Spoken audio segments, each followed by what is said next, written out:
Hi, welcome to Pete's How-To Universe. Today we'll convert this 2D drawing into a 3D printed keychain. You'll need 3 free software programs. The first is Inkscape. It can be downloaded from the internet. FreeCAD from the internet as well. And then your slicer software for your 3D printer. Once your image is loaded in Inkscape, you can right-click the image and select Trace Bitmap. This creates an overlay of your image, and this overlay can be saved as an SVG file. The SVG file will be needed for the 3D CAD software to give our 2D image some 3D shape and height. So here you save the file as an SVG file. And then we can open it with our 3D CAD software called FreeCAD. Now you can load the SVG file into the FreeCAD software. Once the SVG file loads into the FreeCAD software, it should look very similar to your 2D image. These path components show how they're represented from the image. Now what we want to do here is take our 2D shape as it is now and convert it into a 3D shape. So we need to give it some height. So you use this extrude feature to do that. So click the extrude button, and then you want to extrude along the Z axis, which is the height direction. I'm going to make 3 layers for my 3D print because I want 3 different colors. So I'll do a 1/2 inch height for the first layer. And once I hit apply, you can see that now I have a 1/2 inch disc for my first layer. Now I need to figure out the components that I want in my second layer. So that's my base layer. I'm going to make that black. My second layer, I'm going to highlight all the components I want as my second color. Oh, I don't want the star. So the outline of the star is my second layer. And I'm going to extrude that along the Z-axis and make it 1 inch. And then I'll click apply. And now you can see there are 2 layers there.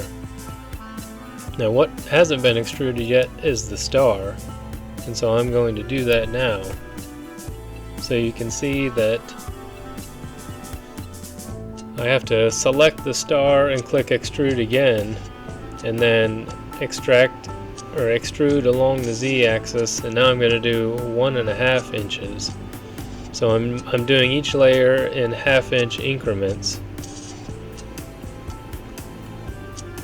So now I have all of the paths or all of the components of my 2D drawing have been converted into 3D shapes. And so I can select all of them, and you can see that they're all highlighted in green. Every single part of my old 2D image is now a 3D shape with some height. So I want to combine all these by using this union button.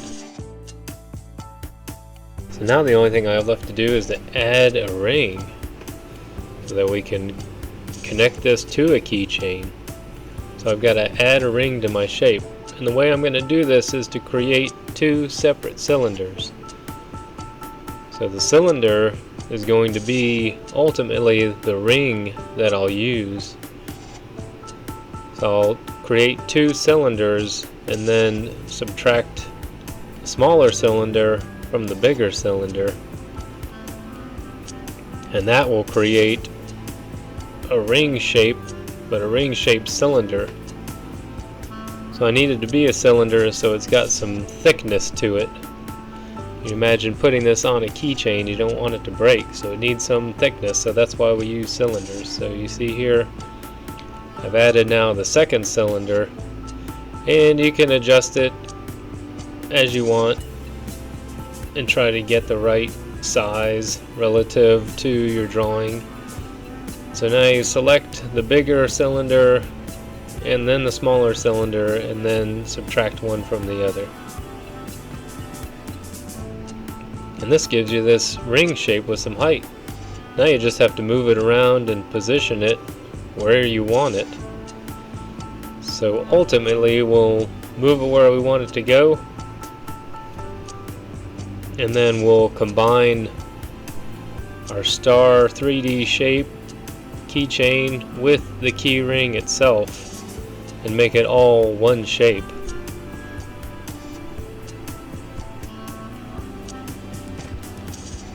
I just got to get it in the right spot.